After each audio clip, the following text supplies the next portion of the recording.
ମୁଁ ଉମାଚରଣ ମିଶ୍ର ସମୃଦ୍ଧ ଓଡ଼ିଶା ଦଳ ତରଫରୁ ଭୁବନେଶ୍ୱର ମଧ୍ୟ ସେଣ୍ଟ୍ରାଲରେ ଏଥର MLA ପାଇଁ ଛିଡ଼ା ହୋଇଛି।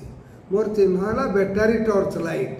ମୁଁ କାହିଁକି ଠିଆ ହେଇଛି ଯେ ମୁଁ ଦେଖୁଛି ସେଠି ଯେଉଁଭଳି ଭାବରେ ଲୋକମାନେ ପ୍ରସେସନ କରିକି ଯେମିତି ଖର୍ଚ୍ଚ କରିକି ଯାଇକି କରୁଛନ୍ତି, ମୋ ହାତରେ ତ ଖର୍ଚ୍ଚ କରିବାର କିଛି ନାହିଁ।